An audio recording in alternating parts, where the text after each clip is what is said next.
So, hi guys, how you doing? I'm going to try and come up with a program for y'all when I do this, maybe like a weekly thing or something. I'm going to start my videos out with the shout-outs. First things first, Kari, nice to meet you, you little Sheryl Crow girl. You got a beautiful voice, and I would love for you to be a part of this as much as you can. I know you were wanting to be a little bit on the quieter side. I'm not sure why. I'd love for you to elaborate on that a little bit, even though that's kind of an oxymoron. David, pulled through, kick ass. I'm really proud of you. Good topic. Good pictures to go with the topic. Maybe we can get you a little bit braver. And, you know, like that guy holding the baby, but minus the baby. That would have been really good. There, I ummed again. Alright, so, you know, I'd love to change the scenery like I did last time, but we had a little technical difficulty with the other person in the tub. Yeah. Persephone, that's what Rainchild was telling me to say. Okay, now, we're going to get to this a little bit later, but I'm glad we've been hooking up on this video thing. We got a lot in common, and that's something I want to talk about. Hi, Polar Girl. Oh my God, that place you went to is absolutely gorgeous. I don't even know if there's anything like that where I live over here, but oh my God, how can you not be in a peaceful mood when you go somewhere like that? And as far as your singing, I just thought it would be a really cool experiment. Or maybe you can talk to Kari about that a little bit, about how she makes her videos, because hers, you know, with the singing sounds really clear. And we all know that you can't ask me advice about singing unless, you know, you want to be like me in the singing department, but I doubt that. So let's see.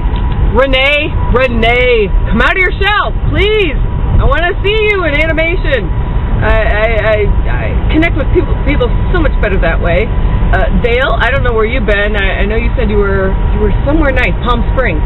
Jealous, okay, and I still want to hear about the Now watch that you got. I want to hear a little more about that. Moon Guy, all right, I've enjoyed talking to you a little bit. I'm not a Buddhist by any means. If you see me in animation kind of zone here, a little freaky. But I like the conversation we had, and I'd love to elaborate more on playing around with that whole question thing that you got. Those are so fun, and I like mind games where you think you got the answer, but then you can flip it and keep going in all different directions with it and never end up with an answer. That stuff is kind of fun. It's not good for my head, but you know, once in a while it won't hurt. I'm not stuck in that kind of mode anymore. Okay. So I want to talk about what I'm working on right now. I'm kind of not putting it up because I want to throw some ideas around here a little bit. Alright, the video I did that I'm going to show you guys in the future, I worked with Persephone on this whole concept, and I want to see what you guys think. She motivated me to do something out of pure soul creation to heal through doing this video thing, something I never thought about doing. I did something that I've never done before, and I feel very good, very healed from it. But even though you did it from soul creation, you still own an ego that will come and go out of some of the things you do. Like what I'm doing right now, it's creative, and you know, I totally enjoy it, and I'm totally doing it to work with you guys, connect with you guys, help out. But depending on the reaction I get from someone, like say someone gives me a pure reaction back, then we're all like good and stuff. But if somebody gives me some sort of reaction that would make my ego go crazy, I'm not sure what that would be. So I think I've come up with an example on talking about pure creation versus the whole ego thing. Alright, I'm going to use my tattoo as an example. Pure creation.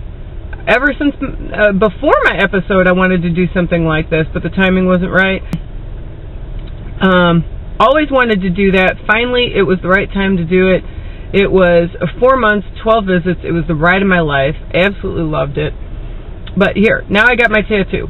I consider it as not only a defining moment, but also, you know, I'm very artistic in a lot of different ways, so to me it's an art form, and I've always loved the art form if it's done really well.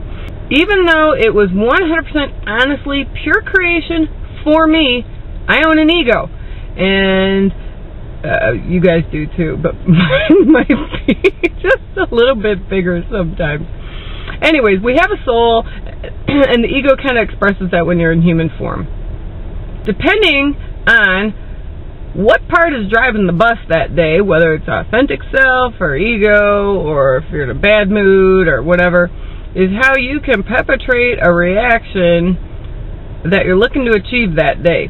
And let's say I'm at a concert. Alright, I blend right in. No big deal at all. Nobody will say anything. They'll be like, dude, you know, cool. I went to my 20-year reunion, and my class was very pretentious and very snobby.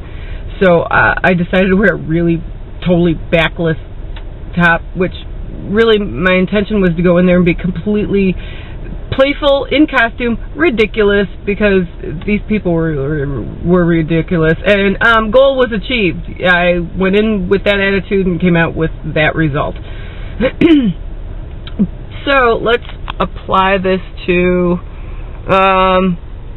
Alright, if I'm feeling like I'm in a really bad mood and I want to tick somebody off, yeah, if I wore this in an old people's home, that'd probably give a few people heart attacks.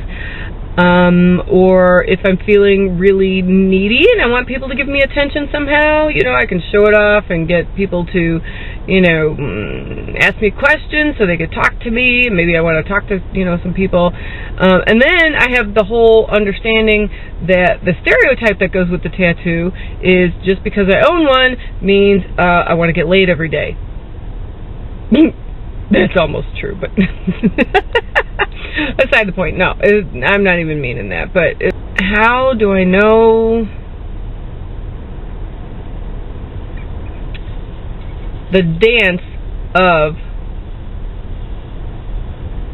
dealing with my pure self, my awareness of what the ego is doing, and understanding the perception possibly of others? How do you blend all that in together? I'm really asking you guys on this because I would say that's something I have a big issue with. I don't know how to do that. Be myself, understand the stereotype reaction, and still keep my ego in check when it comes to all that. But I was wondering, I want to put this up, but I want to hear a little bit more about what you guys have to say about what I said, if it made any sense. And I also want to know why people are afraid to be screwing around and having fun like this. Is it not an interest? Am I like hard at doing this or something? You don't find it helpful at all? I thought the swimming thing was really cool. I thought I looked like a cat thrown in the water like an idiot. But it turns out that I don't look that bad doing it, so I'm horrible at swimming. It looked like I was okay, but it's really a struggle for me to keep my head above water. Very, very hard. So I learned for the first time something that I thought I was really bad at, and I ended up being really good at. So that was a good learning tool, but why wouldn't you want to learn this way? I like getting out of my head a little bit, and fun, just being a little playful, being a little animated, being not in my head thinking, because the more you think, the more you're in thinking mode, and maybe you can be in thinking mode connected up with your soul, but if you're thinking and it's not pure creation thinking, then you might be missing out on stuff. I don't know, I want to hear a little bit about that too.